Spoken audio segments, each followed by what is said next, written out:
Vandaag zijn we op bezoek. Ja, misschien hoort het op de achtergrond, die wordt geknord. Maar we zijn namelijk bij Joshua van Wersch.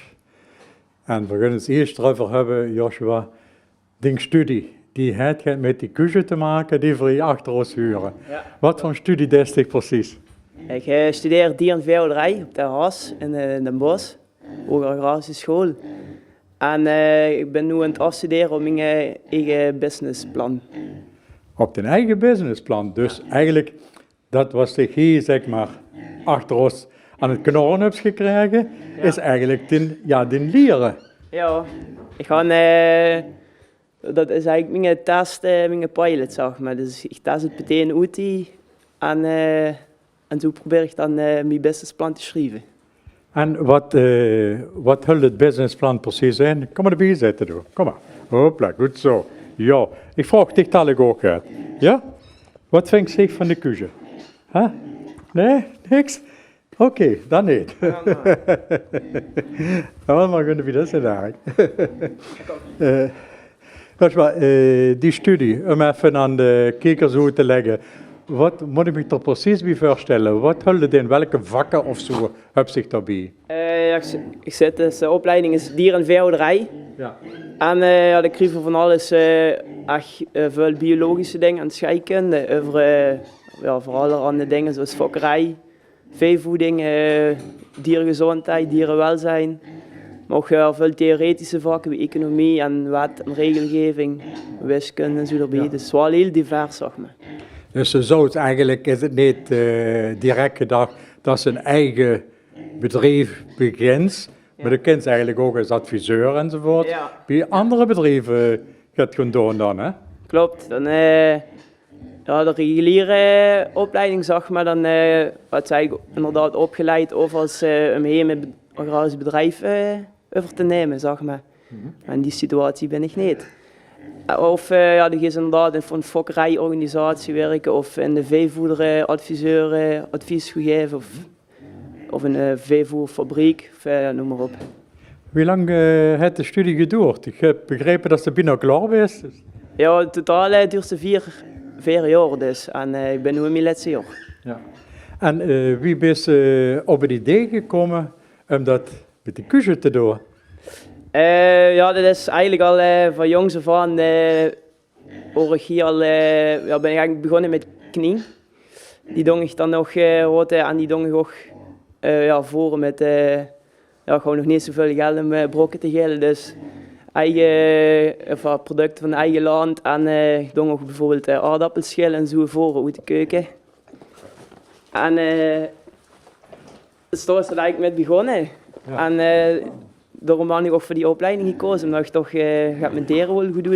Ja. En ja, met kom ik eigenlijk op stage in aanraking met de vark en ja, daar word ik eigenlijk ganz gek van, dus Ja.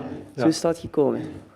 Wat is zich hun speciaal voor wat een afwijking is van een standaard werkenshouderij? Ja, de bedoeling is eigenlijk voor wel producten die niet geschikt zijn voor consumptie. Bij horeca, lokale horecageleden, weet je nog, bij de LU zelf. Of andere bedrijfjes hier in de buurt die in de voedselketen zitten, zeg maar. Ja, die producten dan voor opwaarderen door ze te voeren aan de varken.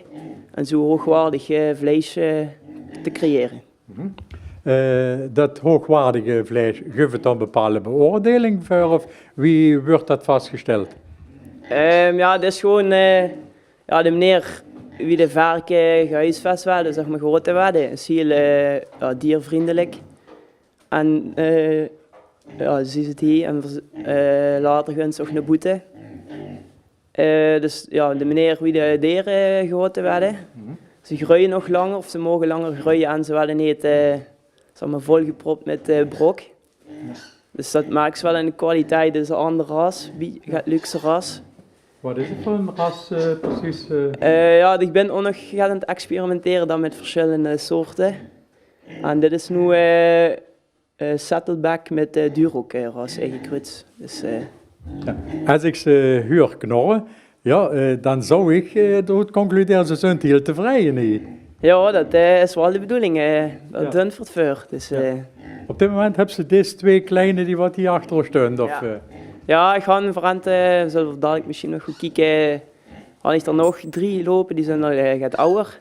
En dat zijn de aanwinst die ja. aan pas gekregen. Dus, Tot welke leeftijd behelzen ze? geel ze als 2 maanden zijn ze gaat, dan ze nog niet zelf opfokken. En dan gaan ze tussen de 6 en 7 maanden, als ze op die leeftijd gaan ze weer weg. Dan gaat ze wel weg. Deze nog niet zelf opfokken, is dat wel de bedoeling in de toekomst? Ja, dat is wel de bedoeling, maar ja, ik zit nu nog op school en dan moet ze echt, als het gaat bevallen, zeg maar, als ze het kus gaat werpen, dan moet ze echt door. Dus ze kunnen zien, dat kan ik nu niet garanderen. Ja. En dan is er in 1 keer een stuk of 10. En ja, gewoon zo goed zoveel kan ik er nog niet aan. Ja. Mag ik ooit concluderen, als ik in studie in juni, juli klaar heb, je hebt 4 weken op vakantie, dat eind augustus wel met die kleine komen? Dat is wel de bedoeling, ja. Ja? Dingen wel. Dus, En dat ze dan ook in gang gaan zetten om ze zelf op te fokken? Ja, dat zou ik wel het schönste vinden. Het gewoon gans gesloten te worden, zeg maar. Ja. Maar nu ook, die komen die keer bij de boerderijwinkel Fromberg. En ja, dan weet ik ook gewoon dat ze goed verzorgd werden en alles. En ze komen hier uit de buurt, dat vind ik ook wel belangrijk. Dus nu ben ik ook wel tevreden. Dus. Wil ze dat nog een keer groter gaan opzetten hier op deze plek of misschien op een andere plek? Is dat de bedoeling nog ervan? Ja, ik ga ze nu eigenlijk echt als proef, zeg maar. En dan hoop ik mijn businessplan af als ik in februari, dan kan ik het op afstuderen. En dan is het echt de bedoeling dat het echt levensvatbaar bedrijf wordt. Eigenlijk in de eigen businessplan, wat ze van hun studie geschreven hebt, gaat ze ten uitvoer brengen. Ja. Dus ik studeer, als ik dadelijk afstudeer, heb ik niet alleen mijn diploma, maar ook mijn eigen onderneming. Oh, dat is toch fantastisch om een studie zo te kunnen afsluiten, hè? Ja, ik ben vroeg dat ik die mogelijkheid kan krijgen. Dus, Ja, maar niet alleen dat je die mogelijkheid hebt, hè, maar eigenlijk vindt ze die studie bekijkt en die streven worden van begin af aan ook om uiteindelijk een eigen bedrijf te hebben. Ja, ik hoor het al van de jongs af aan, maar dat is heel moeilijk. Maar ik ga dus nu met dat idee van, ik wil die producten goed opwaarderen, zeg maar. Zo is het toch een uniek conceptje. En zo maakt het wel een rendement of een mogelijkheid om verder te krijgen. Ik neem aan dat ze maar korte tijd hier bezig zijn, of hebben ze eigen namen? Of, nog niet. Niet knor 1 en knor 2 of zo? Nee, dat niet. Maar ik wil wel misschien ik wil eigenlijk de mogelijkheid bieden, zeg maar, dat ze die eigen varkenkans hier komen houden. Dan betekent het ook dat ze bijvoorbeeld, noem maar gaat, oudbroeden en zo bewaars. En dat ze het langs brengt en dan kan ver het voren aan die eigen dier, kus, ja. En dan kan ze ook hun eigen naam geven en als ze wil, ze komen verzorgen of noem maar op. Dat is eigenlijk die eigen vlees produceert. Oh, dat is eigenlijk datgene wat het hoofddoel is vanuit een businessplan dan. Ja, het hoofddoel is eigenlijk echt dat recyclen van die producten die eigenlijk als voedselverspilling weggegooid werden, om die weer te hergebruiken. Die eigenlijk voor de houdbaarheidsdatum of de verkoopdatum van de tijd is, zeg maar, die was zich kunt gebruiken om de dieren te verzorgen dan. Ja, dat zijn die producten dan.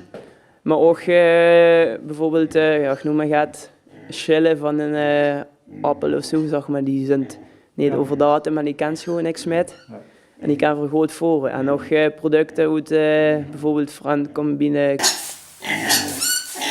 er kaaswij, dat wordt normaal ook gewoon niks met gedoe. En dat is een heel mooi product om te voeren. Dus eigenlijk kan ze zeggen dat in businessplan, even stil daarachter. Eigenlijk kan ze zeggen dat in eigen businessplan niet alleen maar een eigen bedrijf inhoudt, hè, maar ook tegelijkertijd werkt zich samen met allerhande andere bedrijven. Door dingen wat ze weggooien, die kan zich weer als een begin Ja, klopt. Stel hem gebruiken, hè? Ja, alleen kan ze vrij weinig. Dat moet wel samenwerken. Ja. En ja, ze biedt voor hun de mogelijkheid om toch een beetje maatschappelijk verantwoord te ondernemen. Dus, Joshua, mag ik je veel succes wensen met het afsluiten van de studie en nog meer succes met een businessplan en een eigen bedrijf. ja, dankjewel. Ja.